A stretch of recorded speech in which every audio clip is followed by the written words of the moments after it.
Olá!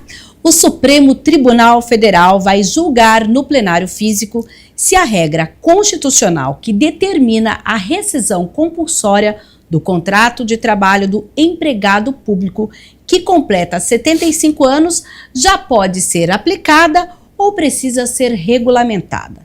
A discussão começou após uma funcionária da CONAB, a Companhia Nacional de Abastecimento, que foi demitida por ter mais de 75 anos, apresentou um recurso extraordinário contra o acórdão do Tribunal Regional Federal da 5ª Região, que validou a rescisão contratual. Segundo os autos, a autora da ação estava aposentada por tempo de serviço desde fevereiro de 1988. Contudo, continuou trabalhando até outubro de 2022, quando a CONAB extinguiu seu contrato de trabalho para se adequar à emenda constitucional 103 de 2019, que alterou o artigo 201, parágrafo 16 da Constituição para impor a aposentadoria compulsória de servidores públicos aos 75 anos. Mas, afinal de contas, quais são os prós e contras desta medida, caso seja aplicada de imediato? Como ficam as relações de trabalho no serviço público? Para responder essas e outras questões, nós vamos conversar agora com o advogado previdenciário Vinícius Fluminan, que vai dar agora, claro, o seu ponto de vista. Seja bem-vindo, doutor. Obrigado, Mirna. Eu agradeço o convite para estar aqui no programa. E aqui é um local de exercício da cidadania, um local para discussão de grandes questões que dizem respeito ao nosso dia a dia, o dia a dia dos servidores, da população em geral. Então, estou muito contente de estar aqui e agradeço o convite. Doutor, como eu já disse na abertura, a gente fez um breve resumo, né? E aqui a gente está também para ouvir hoje a sua opinião. Eu vou começar meio de trás para frente. O senhor é contra ou a favor da aposentadoria compulsória do servidor público? E aí depois a gente vai desmembrar o porquê dessa opinião. Me diga. Ok. Bom, vamos lá. Em relação a esse caso especificamente, que está lá no STF, depois a gente vai poder explicar um pouco mais os detalhes da parte jurídica. Eu acho que essa servidora ela deveria ter êxito, na minha opinião. Acho que o STF deveria fazer com que o direito adquirido dela prevaleça, depois a gente pode explicar isso melhor. Mas é importante realmente voltar um pouco no tempo, como você colocou, Mirna, porque essa questão envolvendo a aposentadoria compulsória, ela é bastante polêmica. A gente vem tendo debates há muito tempo a respeito dessa compulsoriedade ou não, e esses debates, essas polêmicas, elas dizem respeito não apenas a questões jurídicas. Nós temos questões demográficas aí envolvidas, temos questões envolvendo também a preocupação que nós temos com a eficiência no serviço público, e temos questões até que fogem um pouco da seara previdenciária, né, das discussões jurídicas, que são questões totalmente alheias ao direito previdenciário, né? Então, sim. Por por exemplo, nós tivemos em 2015 um debate para aumentar a idade de 70 para 75 anos para essa aposentadoria compulsória, e naquela ocasião havia uma expectativa de se fazer isso para alongar o mandato de alguns ministros do STF por conta do contexto político da época. Então veja que não era uma preocupação propriamente com o direito previdenciário, com questão de qualidade de serviço público, etc. Era uma questão eminentemente política e daquele momento. Sim. Hoje, há quem defenda no Congresso Nacional a mudança para que a gente retorne aos 70 anos, também por conta disso, né? Para se antecipar aí o desligamento de alguns ministros do STF, para que haja uma nova nomeação.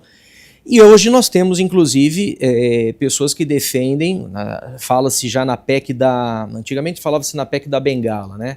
Agora a gente já está falando da PEC, a PEC do... Agora me fugiu o termo, depois eu lembro. Sim. E para aumentar para 80.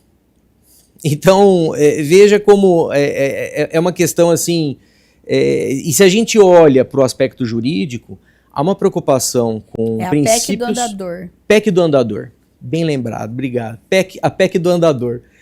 E então vejam que é um assunto permeado por questões que vão até além das questões demográficas, das questões que são tipicamente de direito previdenciário. Agora, doutor, para quem está em casa, a gente fala muito em aposentadoria, principalmente o trabalhador comum, mas quando a gente fala em aposentadoria compulsória, o que é essa palavra, qual é o peso dela no termo jurídico quando a gente pensa nesse momento da aposentadoria? O que é isso? Muito bem. A aposentadoria compulsória, ela sempre existiu para o servidor público titular de cargo efetivo. Essa é uma diferença importante para a gente fazer. Dentro da administração pública, nós temos aqueles que são popularmente chamados de estatutários, esses são os titulares de cargo efetivo, mas nós temos dentro da administração pública também os seletistas. Nós chamamos esses de empregados públicos, empregados e empregadas. Eles não prestaram concurso nesse caso? Que prestaram concurso. Muitos podem ingressar na administração pública sem concurso público, como é o caso do servidor temporário, mas esse é um regime excepcional, né? Tá. Contrato de curta duração. Mas nós temos empregados, e sobretudo por conta de uma decisão recente do STF, né? A gente teve, tradicionalmente, a ideia do regime jurídico único na Constituição Federal, e a maior parte dos entes da federação optou por ter o regime estatutário. Alguns chegaram a utilizar a CLT como regime de contratação e, mais recentemente, o STF colocou um ponto final nessa controvérsia e disse que é possível, sim, a contratação pelo regime de CLT. Então, a gente já teve um aumento na contratação de empregados e empregadas e a tendência é que a gente tenha um aumento ainda maior. Sobre esse grupo, nunca houve, até a última reforma da Previdência, uma regra exigindo a aposentadoria compulsória, que é o desligamento obrigatório daquele empregado, daquele servidor titular de cargo efetivo, a partir de uma determinada idade. Então, mesmo que ele queira ou ela queira continuar a trabalhar, atingindo aquela idade, eles são convidados a se desligar do serviço público. Sim. Então, no caso dos servidores e servidoras titulares de carga efetiva, a compulsoriedade ela já existia. Ela está lá na Constituição já faz tempo, 75 anos. Em 2019, quando a gente passou pela reforma, a última reforma da Previdência, essa exigência de desligamento aos 75 anos foi estendida para os empregados e as empregadas. E esse é um dos pontos que geraram aí essa polêmica envolvendo a servidora da Conab. Sim. Agora, doutor, o senhor colocou, inclusive, sobre essa questão da questão demográfica. Por que o senhor aponta esse sendo algo a ser observado quando a gente entra nessa discussão? Pois é, e esse é um ponto importante porque a gente tem aumentado a expectativa de vida no país, então as pessoas estão vivendo mais e isso é muito bom. Isso mostra que os nossos índices sanitários estão no caminho certo, nossos índices de acesso a serviços básicos, prestações básicas, alimentação, né, segurança alimentar estão no caminho certo, porque a gente vem observando uma progressão, o IBGE mostra isso já faz 5 décadas, a gente aumenta cada vez mais. Tivemos um atraso durante a pandemia, mas nós já estamos retomando essa escalada. Então, à medida em que a população vive mais, o nosso ciclo produtivo ele tende a se prolongar. Então a gente tem basicamente 3 ciclos na nossa vida, né? O ciclo da formação, que pega ali da infância até mais ou menos a fase em que a gente termina o ensino superior, para quem chega até o ensino superior, depois o ciclo produtivo e depois o ciclo da inatividade. Né? A partir de uma certa idade, a força de trabalho pode não ser a mesma, às vezes a pessoa não quer mais trabalhar, quer viver, fazer aquilo que não pôde fazer ao longo da vida e tal. Esse é o 3º ciclo. À medida em que nós temos esse aumento na expectativa de vida, é natural que o ciclo produtivo ele se amplie. Então, não seria tão errado a gente ter uma aposentadoria compulsória elevada para 80 anos, como a PEC do andador tem pregado. Então, mas aí, como a gente está justamente num programa que é para fazer essas digamos, provocações aqui, a minha pergunta é, mas também a gente não entra num caminho em que cada vez mais eu estou exigindo que aquele ser humano seja produtivo, que ele trabalhe praticamente como às vezes as pessoas falam assim, olha, vai ter que trabalhar até morrer. Não tem aquele momento em que a pessoa pode falar, eu quero curtir a minha aposentadoria, curtir o meu momento, agora eu vou viajar, vou fazer outras coisas que até então, por essa exigência da sociedade, da própria sobrevivência, eu precisei trabalhar tantos anos e não pude fazer outras coisas? Sim, veja, esse é um ponto importante para a gente ponderar. Mas nós não podemos esquecer também, Mirna, que alguns cargos públicos, alguns empregos públicos podem ser melhor conduzidos, né, ou se manterem bem conduzidos quando estão nas mãos de pessoas que já possuem uma grande bagagem, possuem uma larga experiência por terem vivenciado aquilo a maior parte das suas vidas. É que a regra é para todo mundo, né, doutor? A regra é para todo mundo. Então, esse é um dos problemas, né? Porque se a gente olha, por exemplo, uma professora que já está à frente na gestão do ensino, tem larga experiência, bem articulada, né? Ou um médico também, uma pessoa que já tem uma liderança, engajado nas atividades do posto de saúde, onde ele está lotado, do hospital onde ele trabalha. São profissões, e eu estou falando de propósito, saúde e educação, porque são serviços que estão no âmbito do município. A gente está aqui na Câmara Municipal. E profissões que, historicamente, inclusive, nesse período pós-pandêmico, que é o maior número de afastamento por saúde mental, inclusive. Bem lembrado. Né? São pessoas que, principalmente os da área da saúde, sofreram bastante durante a pandemia, né? Saúde mental foi aquilo que mais se evidenciou ali como desgaste para essas categorias. Sim. Isso já comprovado, e inclusive um índice de óbitos também bastante elevado, né, entre esses profissionais. Mas são então profissões, são cargos, são serviços que demandam experiência. Então, quanto mais... imagina, por exemplo, uma professora universitária, um professor universitário, sendo convidados a se desligar da universidade aos 75 anos, quando estão no auge. Muitos deles estão no auge das suas pesquisas, da sua expertise, do seu contato com os alunos, com as agências de fomento, de pesquisa. Então, além da questão demográfica, que nos coloca no caminho do aumento do ciclo produtivo, nós temos essa preocupação também na qualidade do serviço público, na eficiência do serviço público. E aí, como você bem colocou, é certo que tudo que eu estou falando agora não valerá para qualquer cargo, não valerá para qualquer emprego. E é certo também que a regra sendo para qualquer categoria, sendo para qualquer ponto da nossa federação, qualquer município, qualquer ponto do país, torna-se um problema, né? Imagina, por exemplo, num município pequeno que só tem uma médica numa determinada especialidade, por alguma razão o município não conseguiu fazer o concurso, está com dificuldade para preencher aquele cargo, e aí ela se desliga compulsoriamente por ter atingido 75 anos. Isso, na verdade, não vai trazer uma solução, vai trazer um problema para aquela prefeitura, para aquele município, e principalmente para a população que vai ficar sem atendimento. Então, o fato de nós termos uma norma de caráter nacional que uniformiza essa regra é um problema, sem dúvida é um problema. Mas eu procuro ver pelo lado bom, né? A qualidade do serviço, a experiência e o fato da gente estar caminhando para uma longevidade maior. Mais uma provocação. Por outro lado, não leva, por exemplo, a gente sabe que em grande parte, para ser admitido no serviço público é preciso ter concurso. Com essa possibilidade, você não protela que novos profissionais ingressem no serviço público e também tenham a oportunidade de adquirir conhecimento e tudo mais?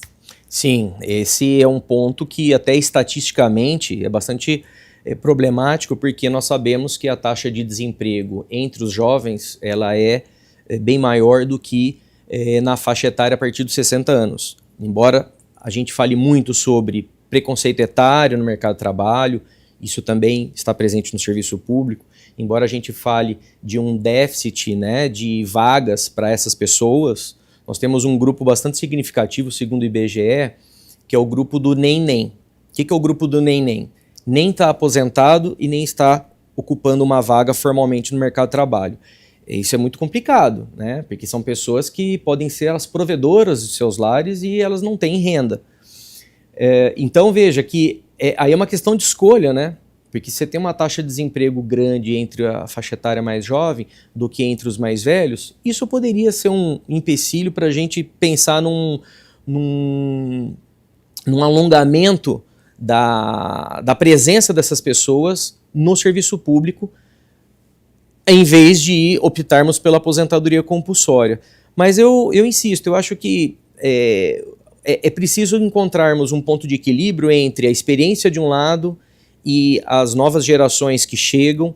Eu não vejo necessariamente como uma excluindo a outra. Sim. Eu acho que é possível que as duas caminhem lado a lado, cada uma com as suas vocações, com seus talentos. Certo. E quando a gente pensa, inclusive, nessa exigência, vamos supor, a gente teve aí o pedido de destaque pelo ministro, né, justamente porque dizendo, olha, esse assunto a gente precisa se debruçar. Inclusive, a audiência tinha começado de forma virtual, agora vai para o plenário, né?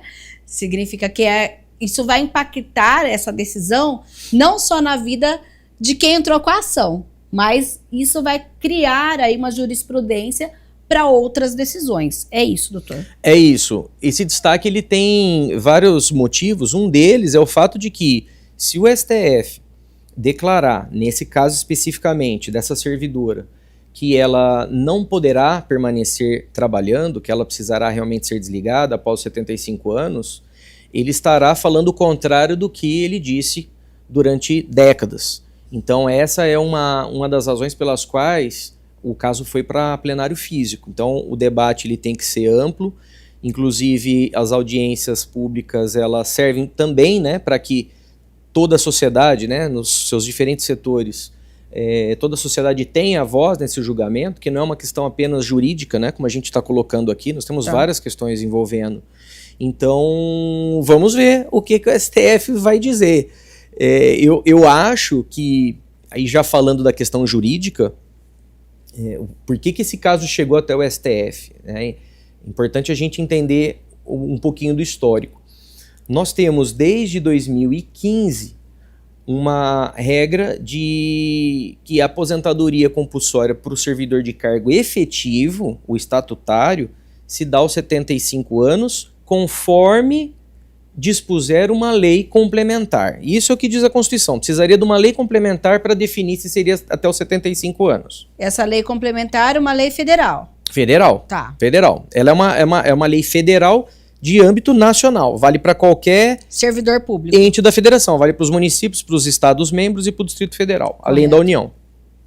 Essa lei complementar federal, ela disse, olha, a Constituição permitiu que eu definisse quem vai se aposentar somente aos 75 e não mais aos 70, porque a regra até então era 70, e ela colocou que todos os servidores titulares de cargo efetivo dos municípios, dos estados-membros, Distrito Federal e União vão se aposentar até os 75. Então, na prática... Aqui, servidores titulares, membros do Poder Judiciário, membros do Ministério Público, defensorias públicas e membros de tribunais e conselhos de contas, é isso? Exatamente. Ou seja, nesse grupo, repara que ninguém falou em empregados, ninguém falou em servidores em regime de CLT.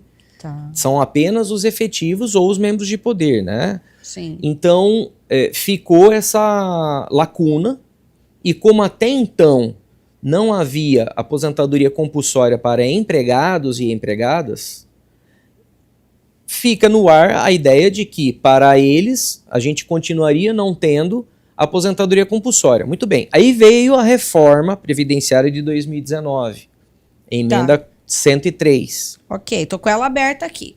Emenda Constitucional 103. Ela disse o quê?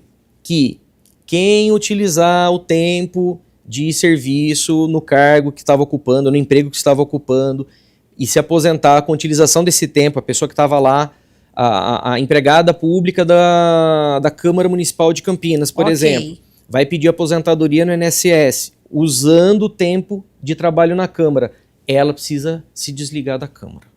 Essa foi a novidade trazida pela reforma, uma das novidades trazidas pela reforma. Ou seja, e aí com base nisso que algumas empresas públicas começaram então a demitir compulsoriamente os seus colaboradores. Exatamente. Quando atingiam 75 anos ou quando se aposentavam. Tá. Ou quando se aposentam. Então, essa é uma regra que foi criada em 2019, 13 de novembro de 2019, a emenda constitucional 103. E aí ficou definido o quê? Para não prejudicar quem já estava aposentado naquela data, porque muita gente continuava a trabalhar no serviço público já estando aposentada. Correto. A própria emenda constitucional 103 disse, para quem já está aposentado, vai ser preservado o direito adquirido, essa pessoa não precisará ser desligada por conta dessa nova regra. Então, recapitulando, foi criada a regra exigindo o desligamento para quem se aposentasse mesmo no INSS, porque isso daí é para os empregados e empregadas públicos. Mas quem já estivesse aposentado não precisaria se desligar. Porque essa é uma tradição do nosso direito previdenciário, é importante dizer isso, Mirna. Toda vez que nós temos uma mudança muito radical, principalmente no regime de aposentadorias, o nosso legislador tem o cuidado de fazer com que as novas regras não atinjam totalmente, diretamente, quem já estava no sistema há mais tempo. Esse é um exemplo. Então, esse exemplo que eu dei aqui, uma funcionária aqui da Câmara, que já estivesse aposentada, depois da reforma, ela não poderia ser desligada. Porque quando ela se aposentou, só se ela quisesse. Porque quando ela se aposentou, não havia essa regra. Portanto, a regra nova não pode atingir, não pode voltar no tempo para prejudicar essa empregada da Câmara Municipal. Agora, qual que é o imbróglio jurídico que levou esse caso para o STF? É que essa funcionária da Conab, que já estava aposentada desde 1998, ela atingiu 75 anos de idade. Então tem os dois critérios, da aposentadoria e da idade, é isso? Porque o senhor falou, pode ser 75 ou já estar aposentado. A compulsória é o 75, tá. Né, que é a que chegou lá. E a aposentadoria, essa é uma novidade trazida pela última reforma, porque para os estatutários, a aposentadoria sempre significou desligamento. Tá. Né? Para os empregados e empregadas, não. A última reforma falou que quem se aposenta tem que se desligar. No caso dela, ela já estava aposentada, portanto, não poderia ser desligada, só que ela completou 75 anos de idade. Então, a dúvida que ficou é que a regra trazida pela emenda 103, ela não deixou muito claro o significado pleno do que seria o direito adquirido para essa servidora e para tantas outras na mesma situação. Sim. O fato dela estar aposentada antes da mudança da Constituição significa que ela poderia trabalhar livremente até quando ela quisesse? Ou o direito adquirido era no sentido de preservá-la até os 75 anos e após isso ela teria que ser desligada? Essa é a pergunta que o STF vai ter que responder. Então, quer dizer, na norma a gente tem uma dupla interpretação. Uma dupla interpretação. Exatamente. Daqui a pouquinho, então, a gente vai falar um pouquinho mais sobre esse ponto de vista do Dr. Vinícius Fluminan, que hoje participa aqui com a gente, falando sobre direito previdenciário, essa discussão que permeia aí o STF, que é a aposentadoria compulsória de servidores públicos. A gente volta já já com o ponto de vista.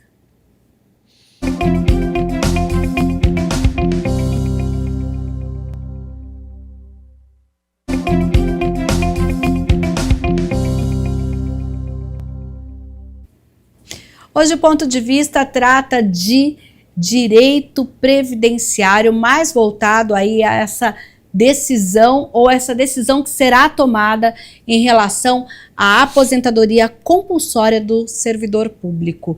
A gente tem aqui um especialista, o advogado previdenciário Vinícius Fluminan, que já falou lá na abertura e colocou por que acredita que essa medida, né, ela veio deixar aí várias arestas. Inclusive, ele terminou o bloco anterior, né, doutor, falando o seguinte: essa medida afeta quem já estava aposentado e atinge os 75 anos de idade? Não afeta quem já estava aposentado mesmo após os 75 anos de idade? Qual é a grande questão do direito adquirido que fica enquanto há essa decisão? Por exemplo, se o STF chegar e falar assim, olha, essa lei é autorregulamentável, a gente não precisa de mais nada, o que vai acontecer? Muito bem, essa é uma das questões que o STF vai ter que enfrentar, né? Mas voltando à noção de direito adquirido, Mirna, é muito importante a gente ter isso no nosso horizonte, porque o direito previdenciário ele é muito sensível a esse conceito de direito adquirido. O direito adquirido, apenas para o telespectador poder ter uma noção, em matéria previdenciária, principalmente quando há mudança no regime de aposentadorias, é o Estado reconhecer que aquela pessoa que já está há bastante tempo no sistema, ela não vai ser atingida totalmente pelas novas regras. Por isso que, toda vez que há uma reforma, nós temos as famosas regras de transição. Vem um regime jurídico novo, tem um antigo que foi revogado, mas a gente fica com várias regrinhas que são intermediárias, que já não são as antigas revogadas, mas não são totalmente as novas. Então a gente tem uma preocupação dentro dessa área do direito muito grande com a preservação daquilo que já foi conquistado pelo cidadão, pela cidadã. Esse é um caso bastante interessante que chegou no STF, porque era uma servidora aposentada, não havia regra de desligamento compulsório por conta da aposentadoria ou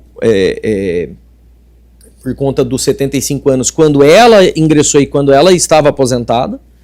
E aí, de repente, ela é desligada quando completa os 75 anos, apesar da própria emenda constitucional ter dito que as novas regras não atingiriam quem já estava aposentado.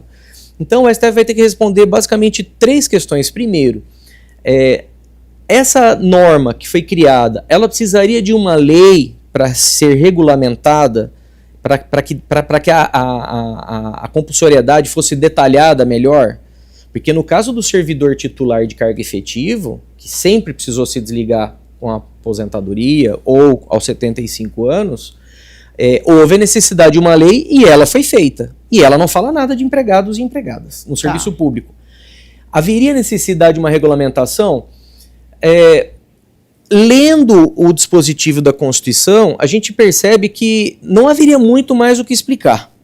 Eu até arriscaria dizer que o STF não pegará esse caminho. Ele vai dizer que ela é auto-aplicável, na minha modesta opinião. Agora, quando a emenda 103 ressalva que essas novas regras não podem atingir quem já estava aposentado, ela está querendo dizer que nenhum dos efeitos atingirão quem já estava aposentado, ou que pelo menos a compulsoriedade aos 75 anos vai atingir essa empregada, esse empregado.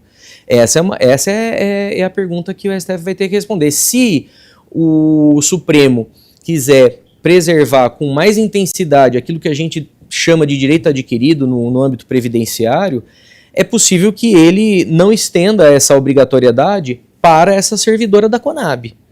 É bem possível. Mas agora, por exemplo, nesse caso verídico, ela já era aposentada e agora atingiu 75, é isso? E aí agora atingiu 75 e foi desligada. Então, mas aí ela tem as 2 condições, então, na prática.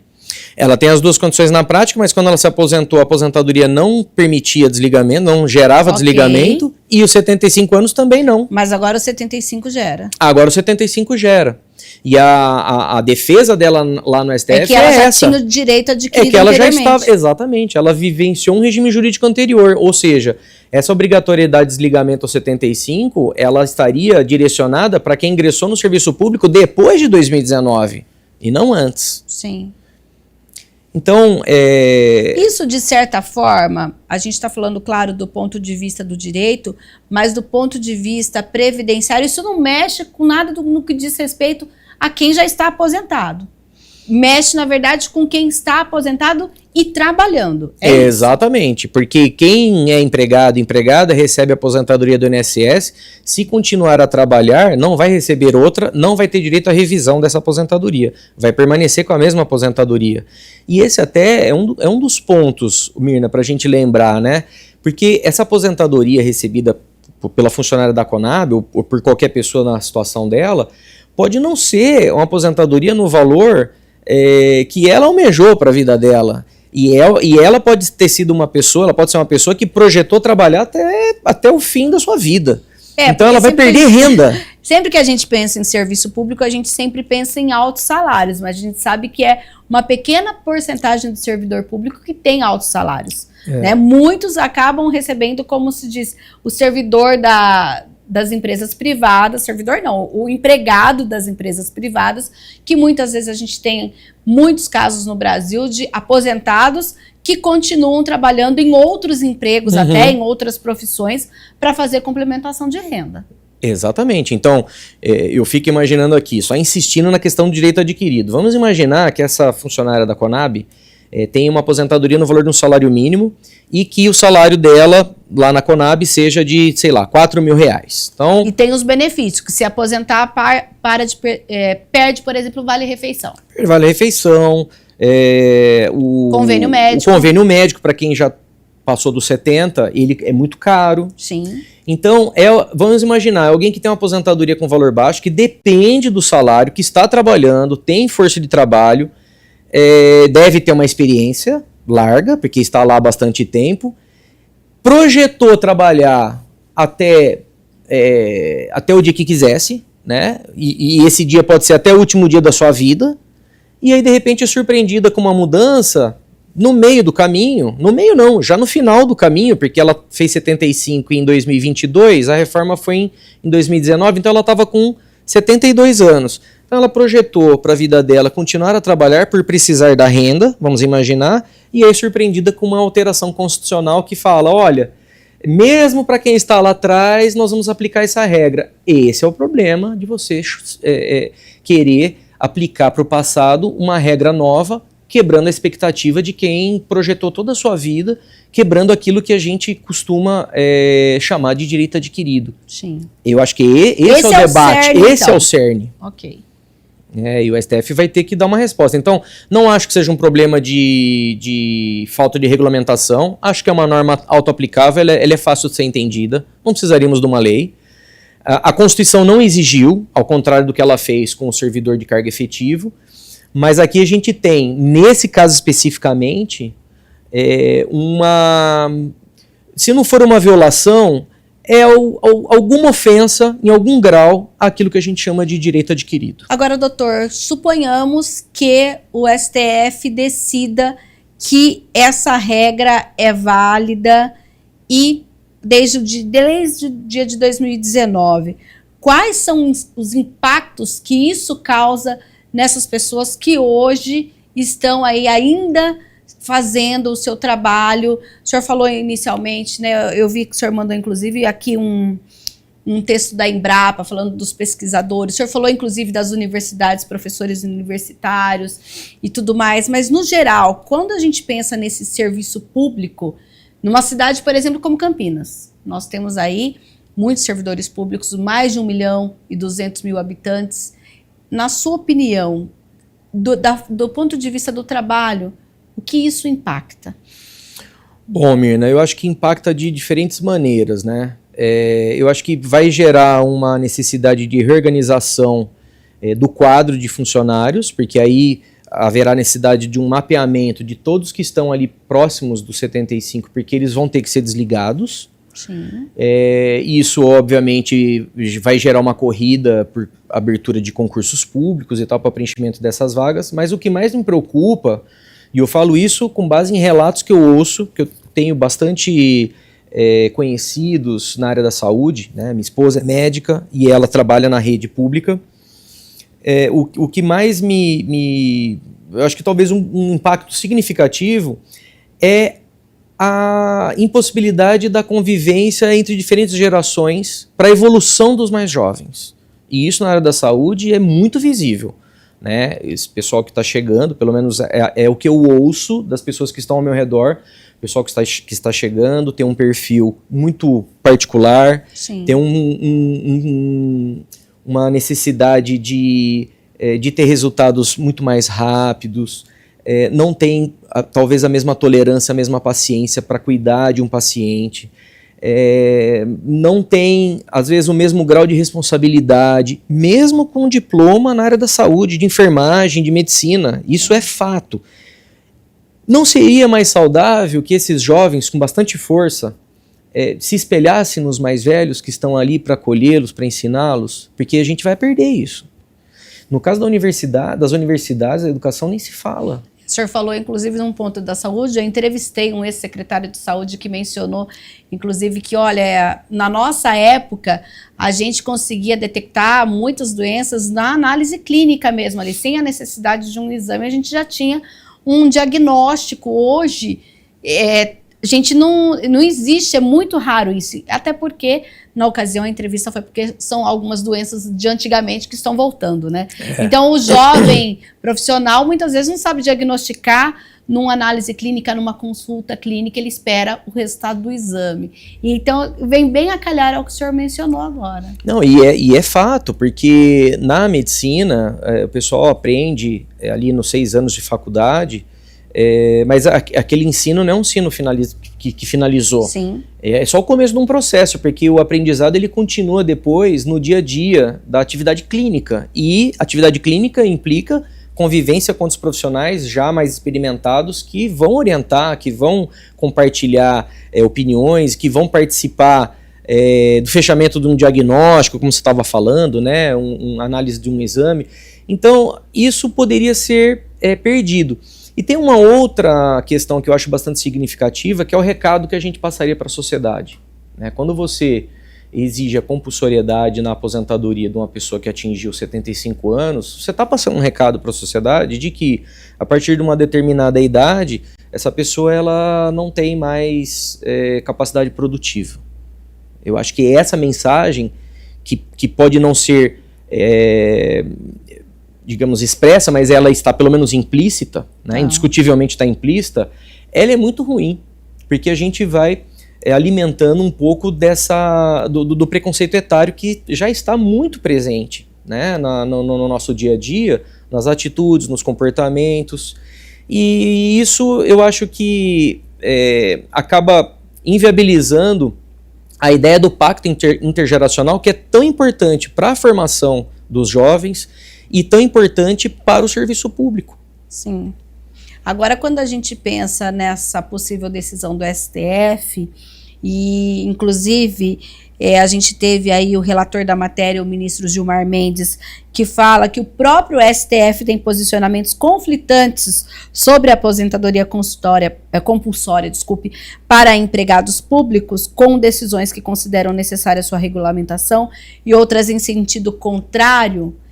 Essa decisão, quando vai para o plenário, ela, independente de qual seja o resultado, ela deixa para trás todas essas anteriores que já aconteceram no STF, é isso? Sim, sim, porque essa sistemática atual de julgamento desses recursos que são selecionados... São quantos ministros?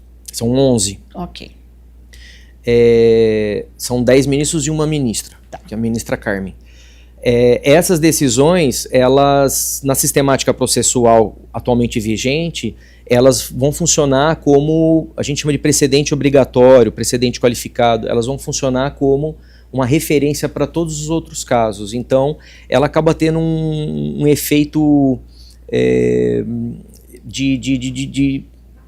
de vinculação obrigatória. Então, quem estiver em instâncias inferiores necessariamente precisa seguir. A própria administração pública precisa observar esses precedentes. Então, é o chamado efeito vinculante. Tudo aquilo que aconteceu antes acaba sendo superado. Mas aí, doutor, por exemplo, caso, dependendo da decisão, os municípios e estados deverão fazer as suas próprias leis previdenciárias. Por exemplo, em Campinas, a gente sabe que o funcionário público, ele se aposenta pelo Camprev.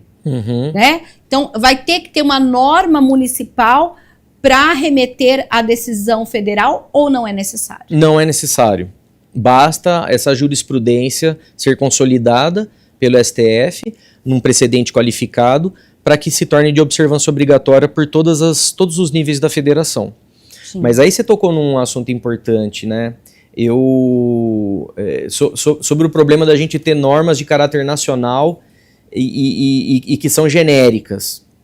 Talvez o ideal, Mirna, fosse nós termos a possibilidade de cada ente da federação tratar a matéria conforme as suas necessidades. Então, o município de Campinas poderia ter a liberdade para olhar o seu quadro de servidores e falar, não, aqui a compulsoriedade vai ser somente nas áreas tais e tais. Na saúde e na educação, não. Ou uma norma dizendo que na saúde e na educação será o 75, mas por decreto do prefeito, poderá ser ampliado para 77, 78, 80, conforme as circunstâncias. Mas hoje isso é para que a gente tenha... Hoje não há essa possibilidade, porque a gente tem um regramento na Constituição falando que é 75 anos. Quando a gente começa a sinalizar, e para quem está assistindo, pensa, olha, eu sou aposentado, eu não sou do serviço público. Como, só para a gente falar um pouquinho com o telespectador, isso vai afetar, de alguma forma, quem é do regime CLT ou é totalmente separado? Você está falando dos... Essas decisões aí. Atinge todos que são do regime de CLT. Então, o pessoal que... Mesmo da empresa privada? Não, da empresa privada não. É isso que eu tô dizendo, da empresa privada empresa privada não. Quem é CLT de empresa privada, não. Não, o setor privado, na verdade, a gente tem, ao contrário do público, a ausência da estabilidade como regra e a possibilidade, então, dos empregadores dispensarem quando eles bem entenderem, desde que paguem as verbas rescisórias. Não tem aquela regra só que se faltando 2 anos para aposentadoria, aí a pessoa não pode ser demitida. Algumas categorias que têm sindicatos mais fortes conseguem negociar nas suas convenções coletivas, acordos coletivos, acabam tendo essa regra, que nem sempre é de 2 anos de estabilidade. Algumas têm um prazo menor, outras até maior. Correto. Mas não é uma lei. Agora, eu queria só lembrar um outro ponto, né, sobre essa discussão da compulsoriedade, seja para o empregado, seja para o titular de cargo efetivo. No caso do efetivo, Mirna, nós não podemos esquecer o seguinte: se a administração pública dispensa essa servidor, esse servidor, ela vai ter a despesa, né? A máquina pública vai ter a despesa com a aposentadoria, de um regime próprio, como é o caso aqui de Campinas da Camprev, e vai perder a mão de obra, quando ela poderia ter a mesma despesa com a mão de obra. Sim. Né? E às vezes é uma mão de obra necessária. Tá. Mais uma provocação, mas não seria um caminho para que o serviço público pense, a médio ou a longo prazo, de uma espécie de transição para que esse servidor possa efetivamente aposentar, enquanto isso ele treina um outro servidor para aquela função, para aquele cargo? Se a gente tiver uma mudança de cultura nesse sentido, seria muito bom, porque essa é uma das preocupações que eu acho que são importantes, né? É essa convivência entre o experimentado e o iniciante, que as empresas privadas sabem muito bem usar, elas já acordaram para isso. Olha, fulano aposentou, me colocaram aqui, eu nem sei o que eu estou fazendo aqui. Pode acontecer, não pode? Pode acontecer. Pode acontecer. E eu acho que o pacto intergeracional ele é muito importante. O telespectador, a telespectadora já deve ter percebido isso. Muitas empresas já acordaram para essa realidade, Mirna. Eu, por exemplo, quando eu vou no supermercado e sou atendido no caixa por uma pessoa que já tem mais de 60 anos, eu me sinto melhor atendido do que por um jovem. Né? Quando eu passo pela mesma situação na farmácia, eu tenho a mesma sensação. Eu acredito que deva ser a sensação de outras pessoas também. E isso reforça a ideia da convivência saudável e necessária entre o jovem e os mais velhos. E a gente percebe isso. Eu dei o exemplo aí da farmácia. Outro dia mesmo eu fui comprar um medicamento, fiz uma pergunta, o atendente foi perguntar para um outro colega mais velho, mais experiente, e aí ele veio e me deu a explicação. Né? Então é essa questão dessa troca intergeracional mesmo. E aí, como você disse, né, é uma ideia brilhante. Se a gente tiver que conviver mesmo com a compulsoriedade, como está na Constituição, é importante que pelo menos a gente tenha essa preocupação dos gestores públicos para que haja essa transição antes dessa pessoa se desligar, para que ela possa passar todos os saberes, tudo aquilo que ela aprendeu, conviver com os mais jovens, para que a gente tenha essa qualidade também para quem fica no serviço público. Que, aliás, a gente percebe que, no geral, o Brasil não estava preparado para, principalmente políticas públicas para os seus idosos, né? Que nem se fala mais idosos, viu, gente? Né? Pessoal da melhor idade e tudo mais. Justamente, mercado de trabalho, melhor condição de vida e tudo mais. Então, quer dizer, a gente tem que mudar, é uma mudança de cultura mesmo, né, doutor?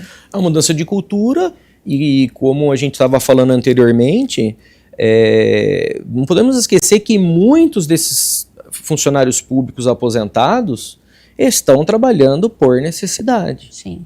Porque as suas aposentadorias são aposentadorias de valores irrisórios. E eles contavam com a possibilidade de continuar a trabalhar. Existe a possibilidade, inclusive, dessa continuidade, mas não exatamente na mesma função anterior ou não? Quando no serviço público ele é aposentado, ele continua na mesma função. Porque às vezes, por exemplo, é um trabalho braçal no serviço público.